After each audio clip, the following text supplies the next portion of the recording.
CGT capital gain tax, immovable property sale करते हुए जो आपने कैपिटल पर गेन किया होता है उसके ऊपर टैक्स लगता है। उस टैक्स को कैपिटल गेन टैक्स कहा जाता है। हर साल जो बजट पेश किया जाता है उसमें कुछ ना कुछ अमेंडमेंट्स की जाती हैं। कभी वो चेंजेस रियल एस्टेट मार्केट पर मुस्बत असरअंदाज होती हैं और कभी वो चेंजेस मार्केट पर नेगेटिव इम्पैक्ट छोड़ देती हैं। गवर्नमेंट पाकिस्तान ने जो पिछला बजट 2019 एंड 20 पेश किया उसके बाद रियल एस्टेट मार्केट काफ़ी बहरान का शिकार रही। दीगर टैक्सेस के साथ साथ कैपिटल गेन टैक्स की शरह को बढ़ाना, प्रॉपर्टी होल्डर्स के लिए कैपिटल गेन टैक्स की मुद्दत में इजाफा करना, इन तमाम अमेंडमेंट्स का मार्केट पर बहुत गहरा असर पड़ा और रियल एस्टेट सेक्टर काफ़ी पैनिक में रहा, क्योंकि जो प्रॉपर्टी होल्डर्स अपनी प्रॉपर्टी सेल करना चाह रहे थे उन्होंने कैपिटल गेन टैक्स से बचने के लिए अपनी प्रॉपर्टी को मज़ीद होल्ड कर लिया। जो इन्वेस्टर प्रॉपर्टी में इन्वेस्टमेंट करना चाह रहे थे उन्होंने या तो अपना अमाउंट बैंक में पार्क कर दिया और वहाँ से इंटरेस्ट कमाया, क्योंकि जुलाई 2019 में इंटरेस्ट रेट 13.25 तक पहुँच चुका था और यहाँ तो इन्होंने कहीं अपना अमाउंट प्राइस बॉन्ड में पार्क कर दिया और या कहीं और पार्क कर दिया। लेकिन अब चूँकि इंटरेस्ट रेट 8% पर आ गया है और प्रॉपर्टी की रेट्स डिक्लाइन की तरफ भी गए हैं, इसलिए रियल एस्टेट इन्वेस्टर्स का रुझान एक बार फिर प्रॉपर्टी की तरफ बढ़ा। और फिर बजट 2020-21 में जो गवर्नमेंट ऑफ पाकिस्तान ने कैपिटल गेन टैक्स की मद में फेवर दी, इन तमाम बातों से रियल एस्टेट सेक्टर पर काफ़ी अच्छे असरात मुरतब हो सकते हैं। लेकिन ये तो था कुछ ओवरव्यू।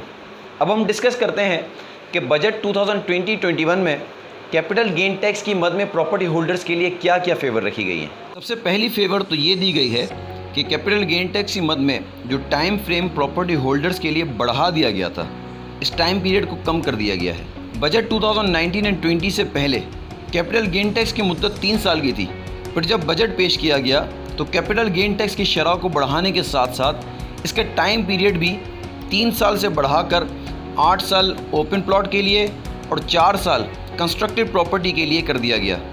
वो इस तरह था कि अगर कोई प्रॉपर्टी होल्डर अपनी प्रॉपर्टी 1 साल के अंदर अंदर सेल करता था तो इसे जितना भी कैपिटल पर गेन हुआ होता था उस 100% गेन पर टैक्स अदा करना होता था, जिसके डिफरेंट रेट स्लॉट्स थे। और अगर प्रॉपर्टी होल्डर अपनी प्रॉपर्टी दूसरे साल से लेकर 8वें साल के अंदर ओपन प्लॉट और दूसरे साल से चौथे साल के अंदर अंदर अपनी कंस्ट्रक्टेड प्रॉपर्टी सेल करता था तो गेन के 75% पर टैक्स अदा करता था। फिर ये 4 साल और 8 साल की मुद्दत गुजर जाने के बाद वो कैपिटल गेन टैक्स से मुस्तस्ना था।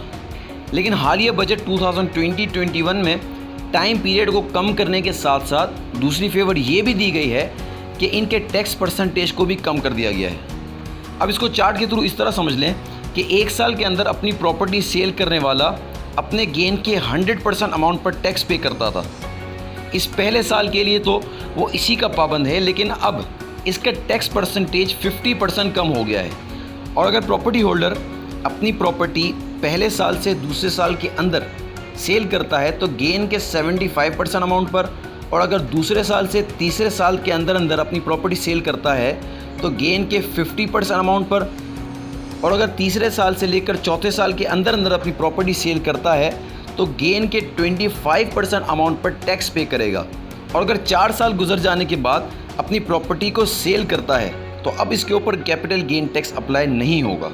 और अगर हम कैपिटल गेन टैक्स के रेट की बात करें तो टैक्स को 50% तक रिड्यूस कर दिया गया है। यानी अगर किसी ने 5 मिलियन यानी 50 लाख तक गेन किया तो जो टैक्स वो 5% पे करता था अब इस पर 2.5% अप्लाई होगा।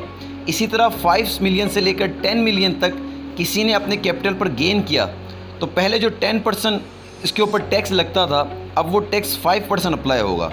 इसी तरह 10 मिलियन से लेकर 15 मिलियन तक अगर किसी ने गेन किया तो इसके ऊपर जो 15% टैक्स लगता था अब वो 7.5% 7.5% टैक्स लगेगा। और अगर 15 मिलियन से ज़्यादा गेन किया तो जो टैक्स पहले 20% लगता था अब वो कम करके 10% कर दिया गया है। इसकी ईजीली कैलकुलेशन करने के लिए ये जो चार्ट आपके सामने स्क्रीन पर नज़र आ रहा है ये आपकी काफ़ी हेल्प कर सकता है। ये थी एक short clip capital gain tax की मद में। काफ़ी व्यूअर्स, क्लाइंट्स और ब्रोकर्स का इस कैपिटल गेन टैक्स पर सवाल था कि इसकी डिटेल्स बताएं। उम्मीद करता हूँ आप तमाम के सवालात के जवाबात आपको मिल चुके होंगे। मिलते हैं इंशाल्लाह नेक्स्ट वीडियो में। अपना बहुत ख्याल रखिएगा। अल्लाह हाफ़िज़।